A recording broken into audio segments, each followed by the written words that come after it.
What is going on, ladies and gentlemen? It is I, Rand, with RTS Mobile Gaming, bringing you another fantastic Grand Gangster War video for you today.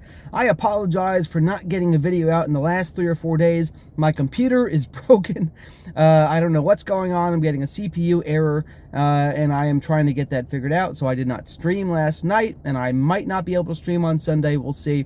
But I'm trying to get some videos out because I have some great content to cover.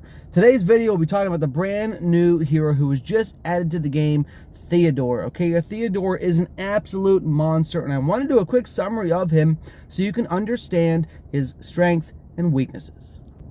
Theodore is only available through this special readiness exchange, okay? You cannot get him any other way in the game. He is not a free-to-play hero. He is purely a pay-to-play enforcer, but he is very, very powerful. You can get him to 1 to 2 stars for probably about $100, which is what I was able to do. And how you're going to do that is you're going to have to go over to the readiness exchange here, and you're going to have to either buy tickets from packs or roll tickets through the readiness drill in order to acquire him. You can buy the readiness packs right here. They're very specific for this event. They reset every day. The best value packs are going to be these 100 V-Coin packs, the Readiness Promo Pack, and after that you only get half the number of Readiness tokens per V-Coin spent after you get the initial 10 of the 100 V-Coin packs. So essentially you're going to spend 50 bucks on those, and after that you're getting less of the Readiness coins in order to do rolls, okay? As you do rolls, you'll get more of these tickets, more of these fantastic readiness coin tickets, and that will allow you to, in the exchange, acquire the Theodore tokens. If you're going to spend money on this game, I highly recommend you check out GGW, the sponsor for today's content, because they can save you 15-20% on your in-game purchases. Check the link to their Discord in my video description below if you are going to spend money on Theodore. See for yourself. Thanks, GGW and Negan, for sponsoring today's video. Once you have Theodore, you are able to look at all of his skills, and he has some really, really great stuff.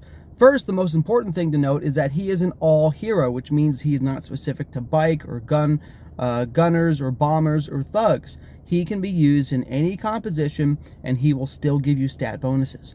Also, by that same token, he can use any type of gear. He can use any different class of gear, which is great, allowing you to really switch him around and be very versatile. I have replaced Oleg with Theodore because I have an Arthur and an Audrey who are 7 and 8 stars, and my Oleg was only 5 stars. So I put in a 4-star Theodore, and that's really as high as I'm probably going to go after putting a couple $100 into it. So I have a 4-star Theodore who's very powerful, and I have him in my biker march, but you can put him in any other march. I was also considering leaving Oleg in my biking march and putting Theodore in the gunner march, in my bomber march, because he would be a great complement to Jim and Belt. Okay, as far as his abilities, his personal abilities, which is what you're going to see in that 5 versus 5 enforcer map battle arenas, he is similar to Audrey in that he will teleport to the enemy back row, do a bunch of damage. He also has a great dealing % damage of enemy HP, which is tremendous, and he's very powerful in that regards. For the actual troop skills, okay, when you're on the battlefield fighting with your troops, he does incredible damage with his ultimate. He has actually been out-damaging Audrey in some of my fights. He's been the lead damage dealer in this troop on a couple of occasions. He does a crazy amount of AoE damage around himself, up to 10 times in a circular range, and then he does one finishing nuke at the end to drop it off, and really the damage is incredible. It ends up being in total a little bit more damage than you see from Audrey and Arthur, okay? His secondary skill here is just overall a damage boost. This is really, really nice. It complements Audrey's plus attack for the troop as well. Oleg also gives bonus damage and attack for bikers, but let's talk about, and sorry for moving around the camera again, I'm attempting to film this on my phone because, again, my computer is broken, and I sincerely apologize. But this is the great skill for having on your troop. He also gives plus attack to your troop, which is really great. And as you can see here, the scaling on this, I have him at 4 stars, but if you are able to get him to 8 stars, it goes from 28% attack to 70% attack. Audrey's caps out at 50% to put that in perspective. So he is getting 20% more attack stats than Audrey gets, making him invaluable. And his third skill here essentially allows you to reduce the damage that you take for 3 seconds after you trigger a Fury skill, okay, for the 50% chance to activate that, and it's really, really incredible. I realized I did not talk about the personal skill for these other two. The Godfather Halo. This is really, really great on the personal arena as well, because it is going to give you a ton of Fury and a ton of Fury regen for your army, which is really great. And you will be launching way more Fury skills than the enemies if they're not using Theodore. And his last one here, the Whirlwind Slash for the arena mode, 5 versus 5 Enforcer.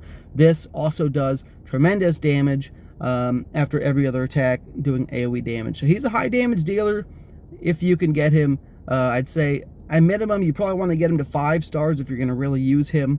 So he has that HP bonus, that 30% HP bonus, and that's my recommendation for his skills. All right, so like I said, I have put him with my Biker March here. I've substituted Oleg and I've put Theodore in the lead. Theodore is going to give great bonuses for my Biker March. I'll be talking about how to optimize your Biker March in a separate video. As you can see here, most of my stats are in Biker attack and damage, which is what I want to be rocking. And the damage that I put out with this combination is kind of mind-boggling.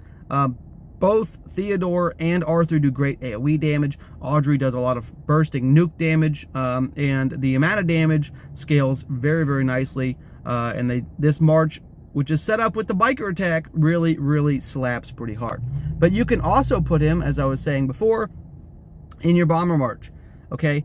I think he would be incredibly beneficial to put in the Bomber March. I actually have Amy here because she is so good.